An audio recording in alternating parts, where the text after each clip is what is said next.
Kami sudah mempersiapkan hati, jiwa, roh, pikiran kami untuk kebenaran firman-Mu. Karena firman-Mu adalah segalanya bagi kami. Hidup kami bergantung sepenuhnya kepada firman Tuhan. Karena firman-Mu yang menentukan hidup ini.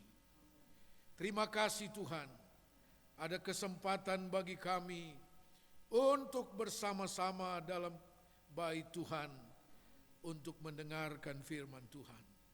Roh Kudus mengurapi kami semua, mengurapi pemberitaan firman Tuhan. Dalam nama Yesus, haleluya, amin.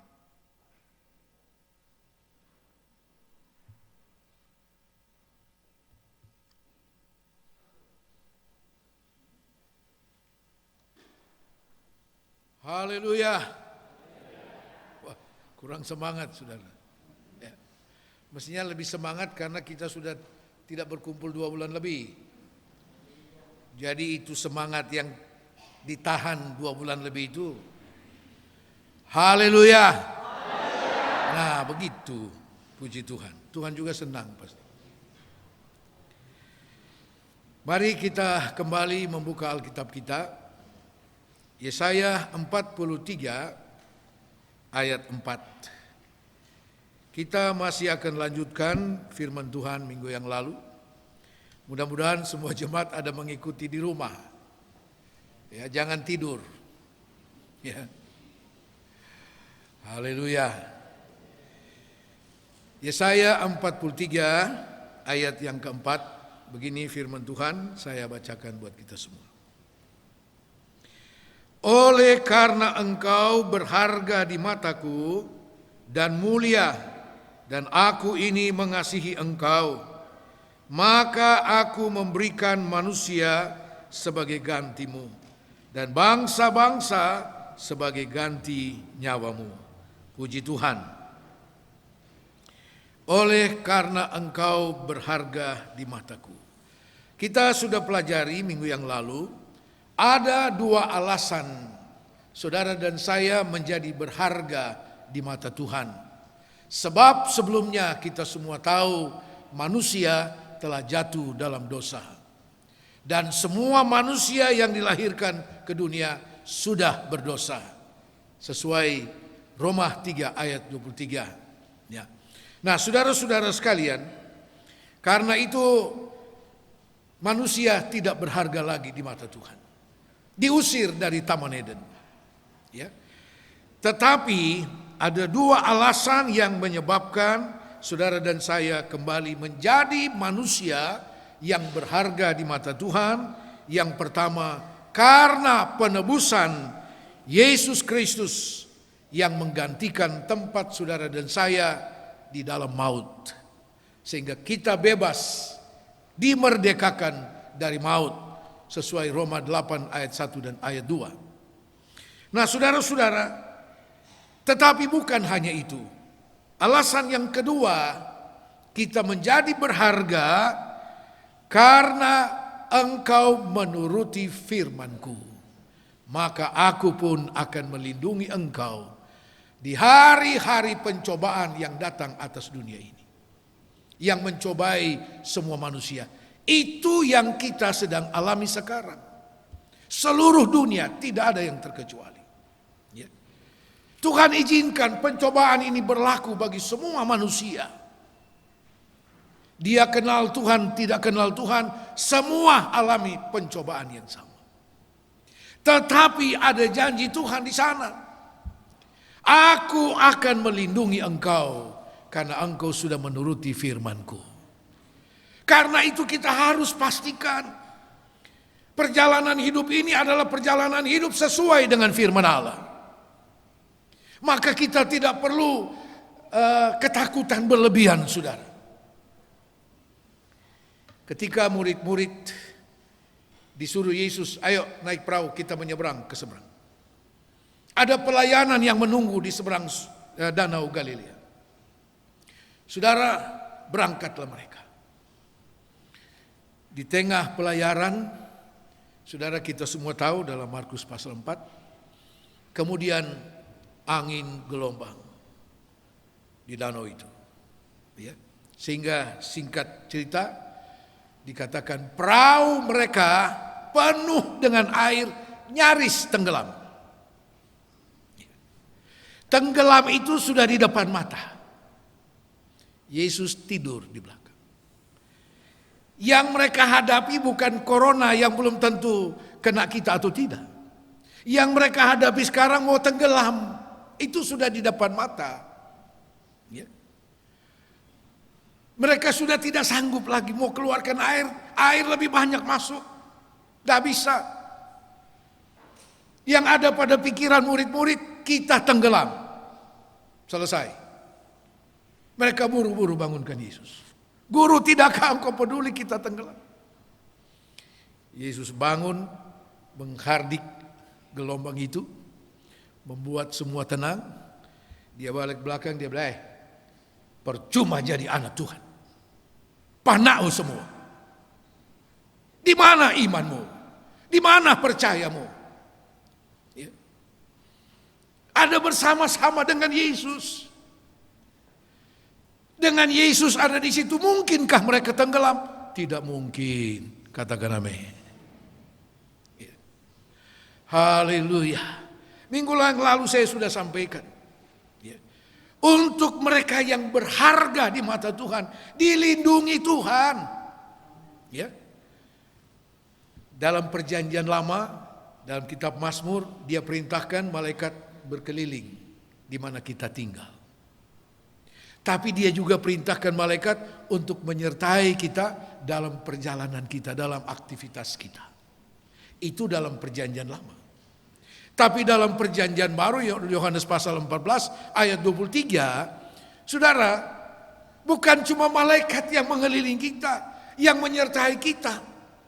Tapi Yesus katakan kalau kita menuruti firman Tuhan, Bapa dan aku akan datang kepadamu, tinggal di dalam engkau. Adakah sesuatu yang lebih besar dari Tuhan? Adakah satu kekuatan di dunia ini yang lebih besar dari Tuhan? Dia bukan cuma mengawal, mengelilingi, dia diam di dalam kita. Haleluya. Puji Tuhan. Nah, untuk kedua alasan itu, saudara dan saya menjadi berharga di mata Tuhan. Dan sebagai orang-orang yang berharga di mata Tuhan, saudara, sudah pasti Tuhan melindungi saudara dan saya. Itu kata firman Allah. Sekarang kita lanjut. Sebagai orang-orang yang berharga di mata Tuhan, kita menjadi orang-orang yang dibanggakan oleh Tuhan. Orang-orang yang menjadi kebanggaan Tuhan di dunia ini. Ketika Yesus datang menggantikan tempat saudara dan saya, mati dikuasai oleh maut. Dia bangkit naik ke sorga. Saudara dan saya tidak langsung dibawa ke sorga. Kita masih ditempatkan Tuhan di dunia ini dengan jaminan perlindungan. Supaya ada yang Tuhan banggakan di dunia yang sedang menuju kepada kebinasan ini. Supaya ada yang Tuhan banggakan. Ya. Tuhan tidak bangga dengan kemajuan teknologi dan sebagainya. Saudara dan saya pribadi kita yang berharga di mata Tuhan menjadi kebanggaan Tuhan. Mari kita lihat contoh. Kitab Ayub pasal 1. Ayub pasal 1 ayat 1. Ada seorang laki-laki di tanah Uz bernama Ayub. Orang itu saleh dan jujur. Ia takut akan Allah dan menjauhi kejahatan. Pribadi Ayub disaksikan oleh firman Tuhan. Saudara-saudara, tidak dengan sendirinya Ayub menjadi orang yang saleh, orang benar, orang yang jujur, takut akan Tuhan dan menjauhi kejahatan. Tidak. Tetapi melalui satu proses. Proses apa? melakukan firman Tuhan.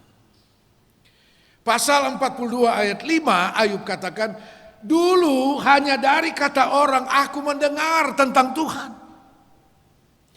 Saudara, porsi pemberitaan kebenaran firman Allah di zaman Ayub beda dengan kita sekarang. Beda. Ayub bilang cuma dari kata orang. Dari cerita kepada cerita tentang Tuhan, tentang firman Allah. Porsi kebenaran pada zaman itu sangat sedikit, saudara, dibanding dengan kita sekarang. Ya. Tetapi dari apa yang Ayub dengar tentang Tuhan, itu sudah sanggup mewujudkan satu pribadi yang dikatakan saleh, jujur, takut Tuhan, dan menjauhi kejahatan. Ini pribadi yang dibanggakan oleh Tuhan. Dia menuruti firman Tuhan, melakukan firman Tuhan, dan mewujudkannya dalam pribadinya, dalam rumah tangganya, dalam seluruh aktivitas. Ini kebanggaan dari Tuhan. Ini orang yang berharga di mata Tuhan, sehingga dia dibanggakan oleh Tuhan. Nah, saudara-saudara sekalian, saya kira kita sepakat kalau kita baca ayat 8, kemudian pasal 2 ayat 3, ayat 8 Ayub 1. Lalu bertanyalah Tuhan kepada iblis, apakah engkau memperhatikan hambaku Ayub? Sebab tiada seorang pun di bumi seperti dia, yang demikian saleh dan jujur, yang takut akan Allah dan menjauhi kejahatan. Pasal 2 ayat 3. Firman Tuhan kepada iblis, apakah engkau memperhatikan hambaku Ayub? Sebab tiada seorang pun di bumi seperti dia, yang demikian saleh dan jujur, yang takut akan Allah dan menjauhi kejahatan. Ia tetap tekun dalam kesalehannya, meskipun engkau telah membujuk aku melawan dia, untuk mencelakakannya tanpa alasan. Saudara, saya kira kita sepakat pernyataan Tuhan ini adalah suatu pernyataan kebanggaan. Pribadi yang dibanggakan oleh Tuhan. Hei iblis, engkau lihat hambaku yang bernama Ayub itu.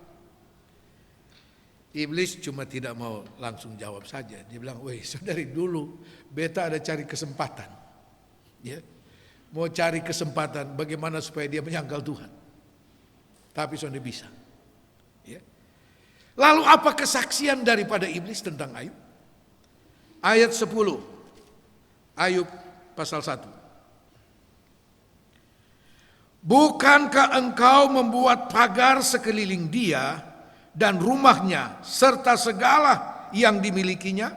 Apa yang dikerjakannya telah kau berkati, dan apa yang dimilikinya makin bertambah di negeri itu. Ya. Ini kesaksian iblis tentang Ayub. Dia bilang, ya tentu tidak ada kekuatan apapun yang bisa menyentuh Ayub, karena engkau memagari dia, engkau melindungi dia begitu kuat. Pribadinya, keluarganya, semua yang dia punya dilindungi oleh Tuhan. Saudara, iblis akui perlindungan Tuhan itu dahsyat adanya. Jangan sampai iblis jauh lebih tahu, lebih paham tentang kekuatan perlindungan Tuhan bagi kita dari kita sendiri. Iblis justru lebih tahu. Wah, anak Tuhan, waduh, tidak bisa diganggu. Ya, tidak bisa. Perlindungan Tuhan sangat kuat baginya. Justru kita yang ketakutan. Ya.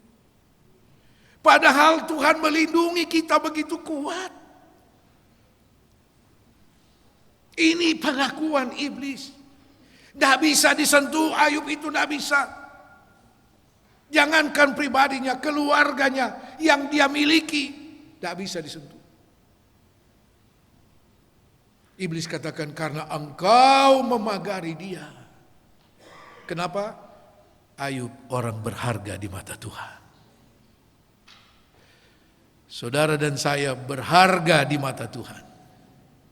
Katakan samping, engkau berharga di mata Tuhan.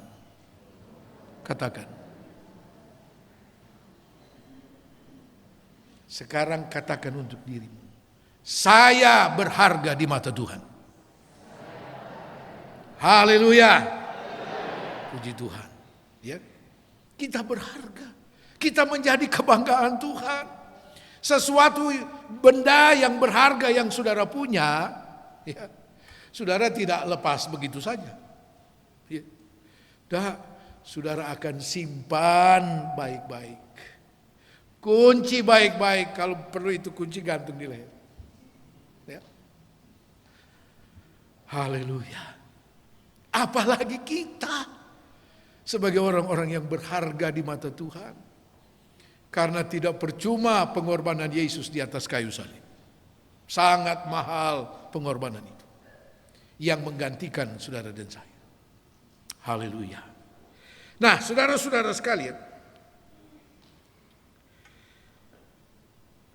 orang yang hidup menurut firman Allah, menuruti firman Tuhan seperti Ayub, adalah orang yang punya sikap rohani dan prinsip rohani yang kuat, jelas, dan tegas.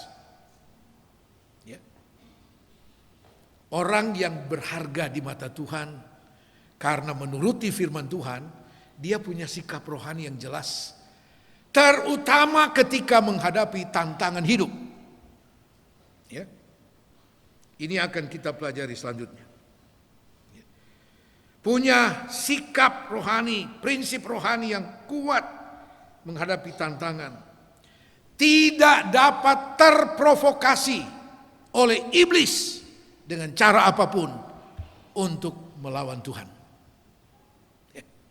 Iblis bilang, coba Tuhan ulurkan tanganmu, ya. Ambil semua apa yang ada padanya, pasti dia akan menyangkal Tuhan. Ya. Pencobaan itu datang dari iblis untuk memprovokasi saudara dan saya, supaya kita mulai bertanya, Tuhan di mana? Ya. Firman Tuhan itu benar atau tidak? Kalau mulai muncul pertanyaan seperti itu, kita mulai terprovokasi oleh iblis melalui pencobaan-pencobaan. Ayub tidak. Mari kita lihat sikap rohani Ayub ketika menghadapi tantangan yang berat. Ya. Yang pertama, Ayub 1 ayat 20 sampai 22. Ayub 1 ayat 20 sampai 22. Maka berdirilah Ayub, lalu mengoyak jubahnya dan mencukur kepalanya. Kemudian sujudlah ia dan menyembah. Katanya, dengan telanjang aku keluar dari kandungan ibuku. Dengan telanjang juga aku akan kembali ke dalamnya. Tuhan yang memberi, Tuhan yang mengambil. Terpujilah nama Tuhan. Dalam kesemuanya itu Ayub tidak berbuat dosa dan tidak menuduh Allah berbuat yang kurang patut. Katakan amin. Ini sikap rohani seorang yang berharga di mata Tuhan. Seorang yang dibanggakan oleh Tuhan. Yang dilindungi oleh Tuhan. Ya. Saudara-saudara, penyakit, pencobaan, apapun itu datangnya dari iblis. Tapi dia tidak akan pernah menyentuh saudara kalau Tuhan tidak izinkan. Ya. Waktu iblis bilang, coba Tuhan angkat pagar perlindungan, pasti dia menyangkal Tuhan. Tapi Tuhan tahu kualitas rohani seorang Ayub. Ya. Tuhan tahu kualitas rohani yang bisa dibanggakan. Sebab itu Tuhan bilang, silakan. Iblis pertama kali mendatangi apa yang Ayub punya. dalam sekejap lenyap, saudara. Ya. Dalam sekejap lenyap. Karena itu Alkitab katakan, jangan berharap kepada kekayaan, karena kekayaan itu punya sayap. Ya. Dia bisa terbang sewaktu-waktu, bisa hilang lenyap. Nah, kekayaan Ayub lenyap. Salah seorang yang luput dari tempat penggembalaan ribuan ternak dari Ayub datang kepada Ayub memberi laporan, semua ternakmu telah dirampas, tidak ada yang tertinggal, hamba-hambamu dibunuh, saya yang luput.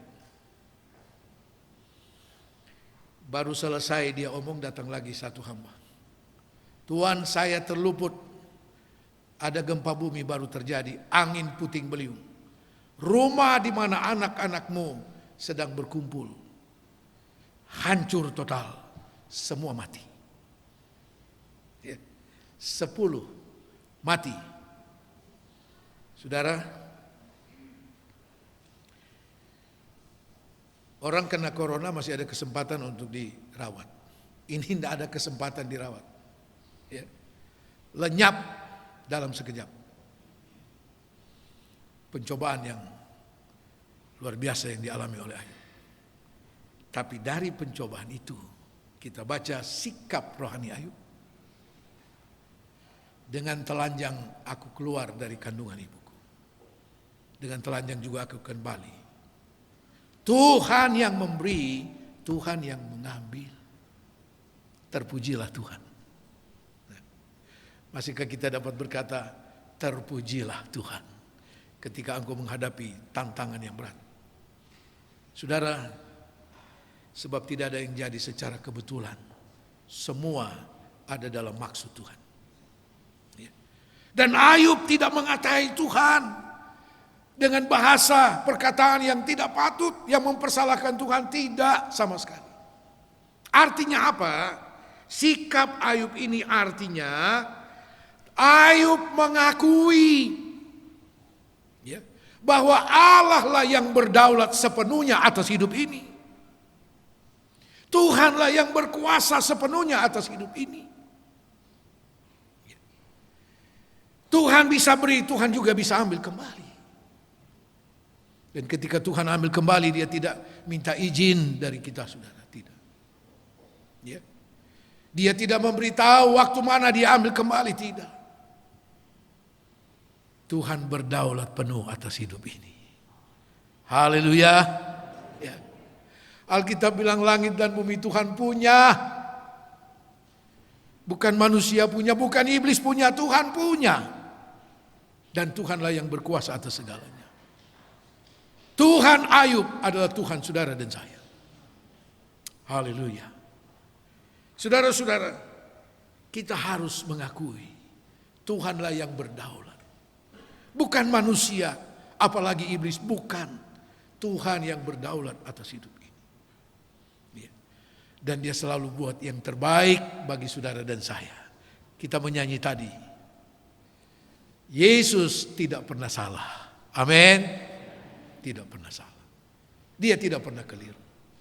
Apapun yang dia buat dan izinkan bagi saudara dan saya, dia punya maksud yang baik.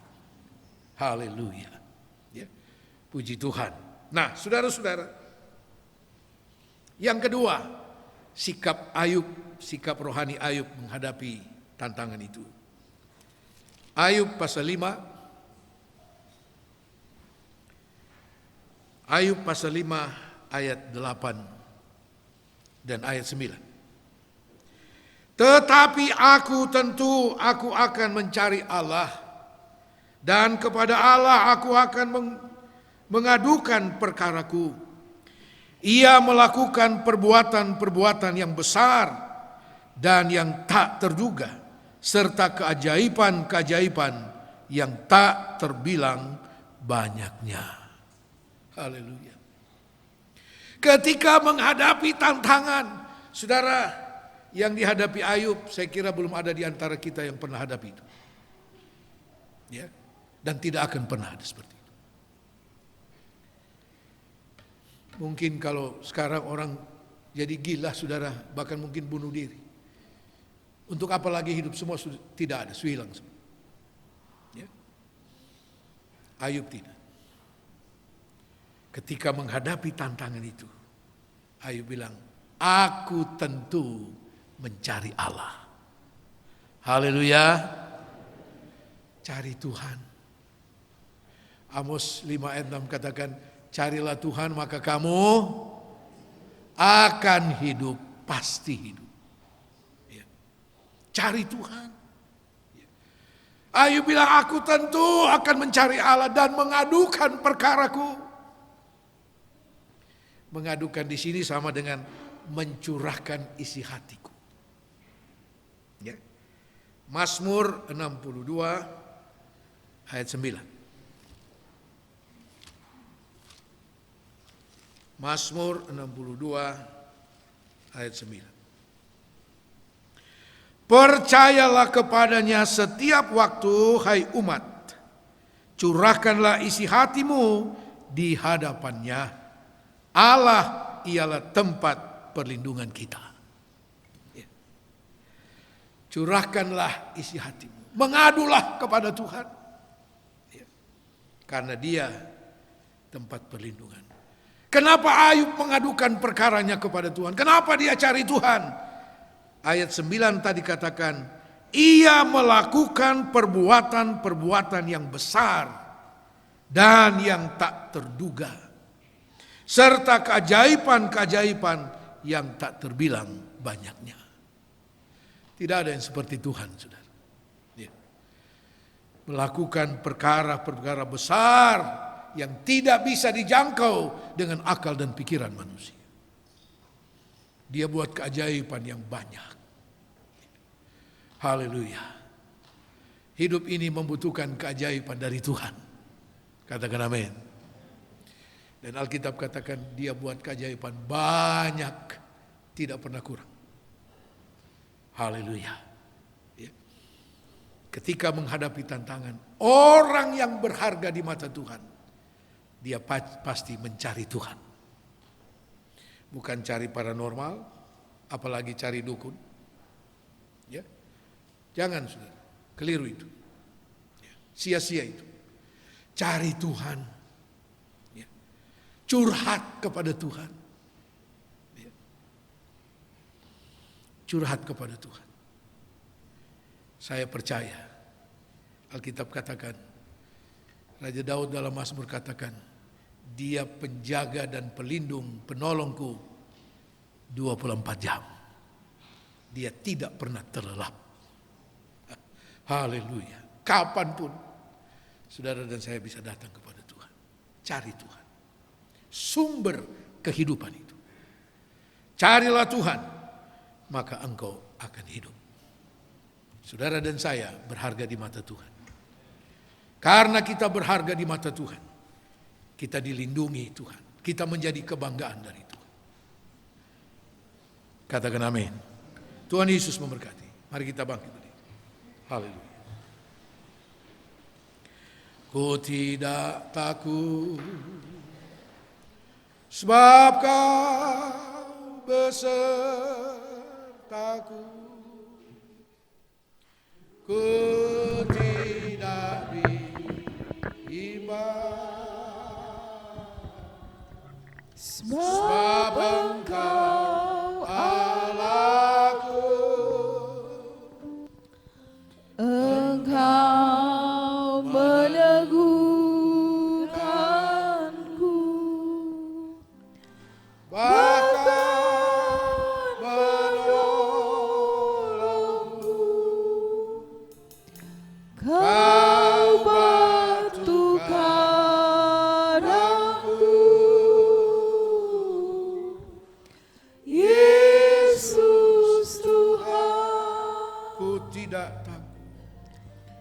Ku tidak takut, Amin. sebab kau besertaku. Ku tidak bimbang,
Ya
kasih setia Tuhan yang menganggap kami berharga dan memelihara, melindungi kami secara sempurna.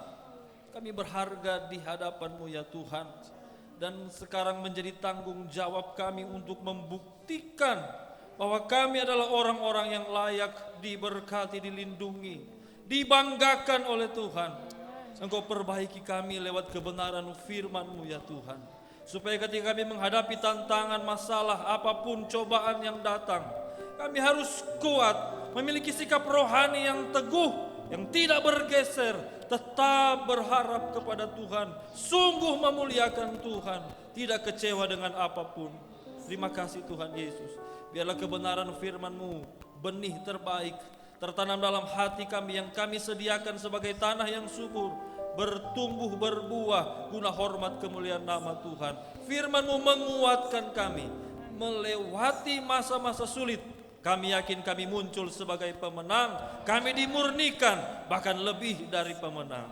Berkati Bapak Gembala, Ibu Gembala dengan sehat kuat, pencerahan kebenaran firman untuk dibagikan bagi kami semua untuk terus bertumbuh dalam Engkau.